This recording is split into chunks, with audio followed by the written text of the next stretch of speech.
मित्रों, कौन सी स्त्री अपने पति को मरवा सकती है? कड़वा है पर सच है। मित्रों, अगर आप शादीशुदा हैं तो यह वीडियो जरूर देखना। मित्रों, मेरा आपसे निवेदन है कि वीडियो को अंत तक जरूर देखें, क्योंकि अधूरा ज्ञान विष के समान होता है। मित्रों, एक जादूगरनी रानी की कहानी।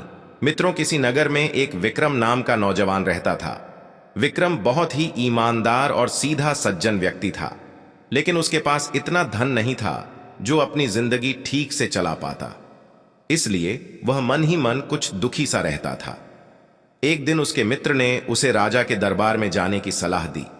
विक्रम राज दरबार में पहुंचा और राजा से अपने लिए काम मांगा। राजा ने भी उसकी बुद्धिमत्ता को देखकर उसे अपने यहां नौकरी पर रख लिया। विक्रम सिंह ने बहुत ही कम समय में कुछ अच्छे अच्छे काम करके राजा के दिल को जीत लिया।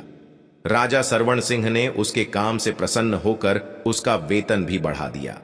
विक्रम सिंह की आर्थिक स्थिति जल्दी ही सुधर गई। एक जादूगर की शिष्या कनका नाम की लड़की से उसका विवाह हो गया। कनका जादू करने में बड़ी माहिर थी। उसने अपने गुरु से कई प्रकार की विद्याओं को सीखा था। एक दिन विक्रम सिंह को पता चला कि उसकी पत्नी जादूगरनी है। वह पूरे दिन घर में तंत्र मंत्र ओम जाप करती रहती थी। तो यह देखकर विक्रम सिंह सन्न रह गया। वह एकदम से भयभीत हो गया। कनका ने अपने पति को समझाया कि देखो, घबराने की कोई बात नहीं है। मैं यह काम किसी को हानि पहुंचाने के उद्देश्य से नहीं करती हूं, बल्कि मैं अपने जादू का प्रयोग हमेशा दुष्टों को सजा देने के लिए करती हूं। मैं तुम्हें एक राज की बात बताती हूं। तुम जिस राजा के यहां नौकरी करते हो, उसकी रानी भी जादूगरनी है, मगर उसने यह बात अपने पति को नहीं बताई है, क्योंकि उसके मन में कपट भरा है। वह राजा से सिर्फ बनावटी प्रेम करती है। उसकी नजर राजा साहब के राज्य पर है।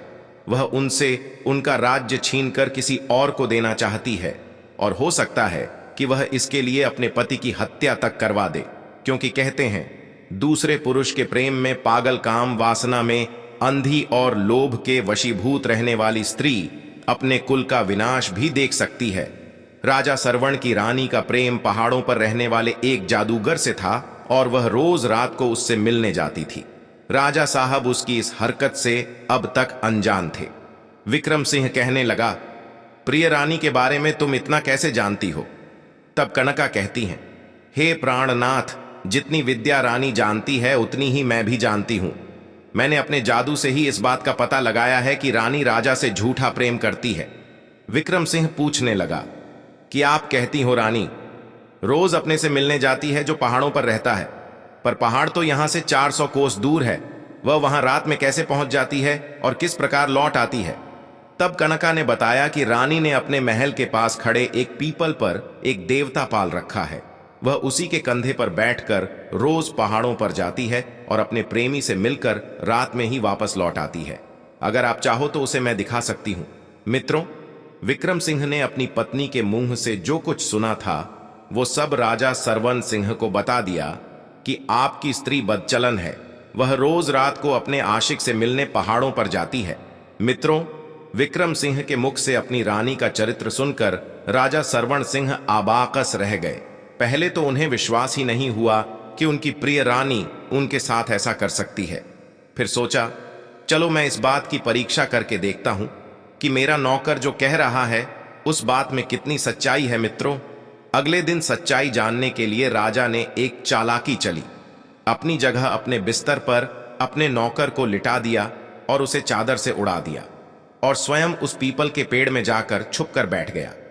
मित्रों, इधर जैसे ही आधी रात का समय हुआ, रानी चुपचाप अपने बिस्तर से उठी और उसी पीपल के पास जाकर खड़ी हो गई। कुछ देर खड़ी रहने के बाद उसने एक मंत्र पढ़ा। मंत्र पढ़ते ही पीपल पर रहने वाला देवता उसके सामने प्रकट हो गया। रानी ने उससे कहा कि हे देव, मुझे अपने कंधे पर बैठाकर मेरे आशिक के पास ले चलो। उसी समय उस देवता ने रानी को कंधे पर बैठाया और पहाड़ों की ओर उड़ चला। राजा अपनी रानी की यह हरकत देख दंग रह गए। राजा साहब चुपचाप अपने कमरे में लौट आए। रात भर उनकी आंखों में नींद नहीं आई। सुबह होने पर उन्होंने देखा कि रानी अपने कमरे में सो रही है।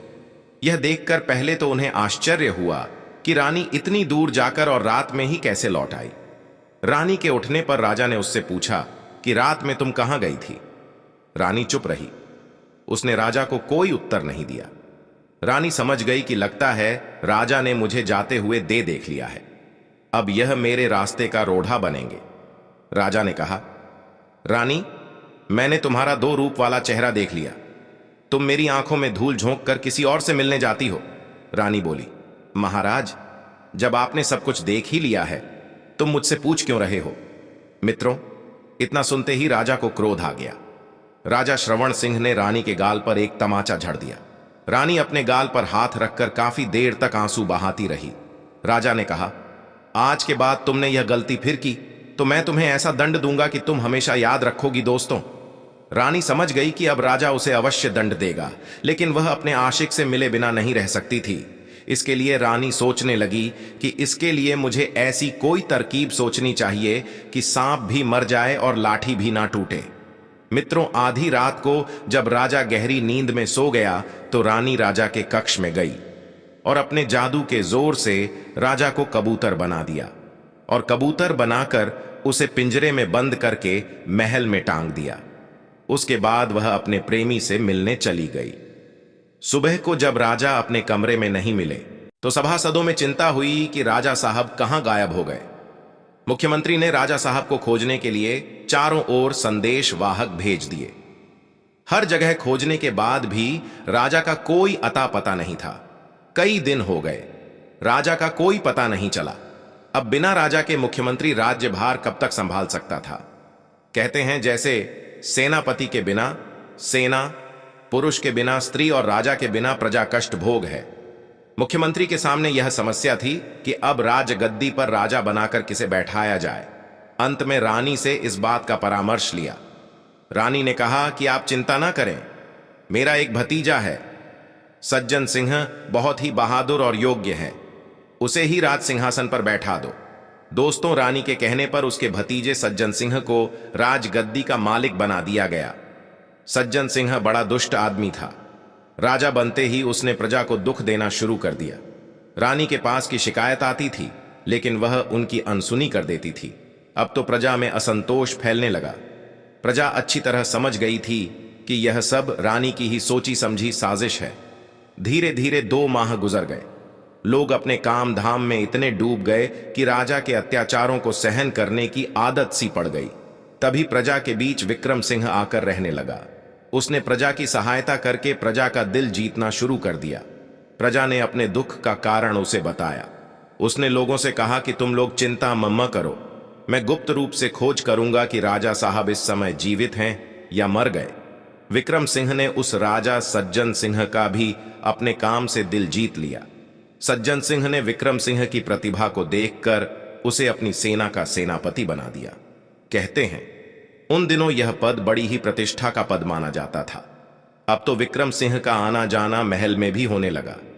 एक दिन उसने ताड़ लिया कि जब कभी वह महल में आता है और रानी के कमरे में पिंजरे में बंद कबूतर की ओर देखता है तो कबूतर उसे बड़े ही गौर से देखता है। आखिर ऐसा क्यों है? इसके पीछे का कारण क्या है? वो बार बार सोचने लगा कि एक पक्षी ऐसा क्यों करता है। इन प्रश्नों ने विक्रम सिंह को बेचैन कर दिया था। अब वह सोचने लगा कि कबूतर को हासिल कैसे करें, तभी इस बात का पता लग सकता है। लेकिन क्या रानी उसे यह कबूतर देने के लिए राजी हो जाएगी? शायद वह ऐसा कभी नहीं करेगी। वह कबूतर के बारे में जानने के लिए राज दरबार के छोटे बड़े सभी लोगों से मिला। कोई भी कबूतर के बारे में ठीक से नहीं जानता था। अंत में वो प्रधानमंत्री से मिला। प्रधानमंत्री ने भी बताया कि यह तो मैं भी नहीं जानता हूं कि कबूतर को राजमहल में कौन लाया है, पर इतना मालूम है कि रानी साहिबा राजा की तरह इस कबूतर के प्राण ठिकाने रखती है। वह इस कबूतर को किसी भी कीमत पर किसी दूसरे को देने को तैयार नहीं होंगी। इसलिए मेरी बात मानो और कबूतर को प्राप्त करने का विचार मन से निकाल दो। प्रधानमंत्री के शब्दों ने विक्रम सिंह की शंका को और बढ़ा दिया। वह समझ गया कि कबूतर किसी विशेष रहस्य को छुपाए हुए हैं। अतः उसने मन ही मन प्रतिज्ञा की कि मैं इस कबूतर को प्राप्त करके ही दम लूंगा। दोस्तों, संयोग से दूसरे दिन पड़ोसी राजा ने सज्जन सिंह के नगर पर चढ़ाई कर दी। राज्य के मंत्रियों, सैनिकों और सेना नायकों ने बड़ी वीरता के साथ शत्रुओं का सामना किया लेकिन विक्रम सिंह ने ऐसी वीरता और पराक्रम दिखाया कि शत्रु सेना मैदान छोड़कर भाग खड़ी हुई। विक्रम सिंह ने शत्रु राजा को पकड़ लिया, फिर उसे नए राजा के सामने पेश कर दिया। नए राजा ने अपने मंत्री परिषद से परामर्श लिया कि शत्रु के साथ कैसा व्यवहार किया जाए। राजा की पत्नी, जो एक जादूगरनी थी और नए राजा की बुआ थी, वह कहने लगी, विक्रम सिंह, इस शत्रु को तो हम जो कुछ सजा देंगे उसे सारी प्रजा देखेगी, मगर हम तुमसे बहुत खुश हैं। तुमने अपनी वीरता से हमारे राज्य की रक्षा की है। हम तुम्हें मुंह मांगा इनाम देना चाहते हैं। बोलो, तुम्हें क्या चाहिए? विक्रम सिंह ने रानी से कहा, यदि आप कौल की पक्की हैं तो सोने का पिंजरा जिसमें वह कबूतर बंद है वह मुझे दे दीजिए। मित्रों, विक्रम सिंह की बात सुनकर रानी संकट में पड़ गई, लेकिन वो वचन दे चुकी थी। अतः उसने कबूतर सहित सोने का पिंजरा विक्रम सिंह को दे दिया। उसने सोचा कि राजा से वैसे भी उसे कोई मतलब नहीं है। विक्रम सिंह कबूतर को लेकर अपने घर आया। कबूतर अभी भी उसकी ओर गौर से देख रहा था। अचानक विक्रम सिंह की नजर कबूतर के गले में पड़ी, एक सोने की चैन पर पड़ी। विक्रम सिंह ने पिंजरे में हाथ डालकर कबूतर के गले से उस सोने की चैन को खोल दिया। देखते ही देखते वह कबूतर गायब हो गया और राजा सरवण सिंह प्रकट हो गए। तब राजा ने बताया कि मेरी रानी ने ही मुझे कबूतर बनाया है और इस समय जो राजा है यह मेरी रानी का भतीजा है। विक्रम सिंह ने राजा से कहा, महाराज, अभी आप रानी के सामने प्रकट ना हो, वरना वह फिर आपको कबूतर बना देगी। मैं जैसा बताता जाऊं आप वैसा ही करते जाइए। इतना कहकर विक्रम सिंह राजा को गुप्त मार्ग से महल के बाहर निकालकर अपने घर भेज दिया। इसके बाद वह अपनी पत्नी कनका के पास पहुंचा। उसने अपनी पत्नी से कहा, हे प्रिय, मुझे कोई ऐसी तरकीब बताइए जिससे वह दुष्ट रानी मारी जाए। कनका ने बताया कि रानी की जान महल में पूर्व दिशा की ओर घड़ी हुई एक कील में है। वो कील रानी के महल की दीवार में घड़ी हुई है। यदि कोई आदमी उस कील को उखाड़कर तुरंत आग में डाल दे तो रानी का सारा जादू समाप्त हो जाएगा और वह तुरंत तड़प तड़प कर मर जाएगी। विक्रम सिंह ने रानी के कमरे में जाने का बहाना ढूंढने लगा। एक दिन रानी ने महल में भोजन का आयोजन किया। विक्रम सिंह को रानी के कमरे में जाने का अवसर मिल गया। वह कमरे में प्रवेश करके सीधा कील की ओर बढ़ा। उसने कील ढूंढकर उखाड़ ली, फिर उसे आग में डाल दिया। देखते ही देखते रानी तड़प तड़प कर मर गई। दूसरे दिन राजा ने विक्रम सिंह की सहायता से नए राजा को भी मारकर भगा दिया। अचानक यह परिवर्तन देखकर प्रजा की खुशी का ठिकाना नहीं रहा। अत्याचारी राजा और रानी का अंत देखकर लोगों ने जगह जगह उत्सव मनाया। जब राजा सब तरफ से निश्चिंत हो गए तो उन्होंने विक्रम सिंह का सार्वजनिक अभिनंदन किया और विक्रम सिंह राजा से विदा लेकर अपने नगर को चला आया। मित्रों, कहते हैं कि जिस स्त्री का पर पुरुष से प्रेम संबंध हो वह अपने पति को कभी भी मरवा सकती है। जिस स्त्री के मन में अत्यधिक लालच हो और उसका पति उसके बीच की बाधा हो तो वह अपने पति को हानि पहुंचा सकती है। जिस स्त्री के गुप्त रहस्य हो, यदि पति जानता है और उसे अपने पकड़े जाने का भय हो तो ऐसे में भी वह अपने पति का अहित कर सकती है। दोस्तों, उम्मीद करता हूं कहानी अच्छी लगी होगी तो वीडियो को एक लाइक जरूर करें। धन्यवाद।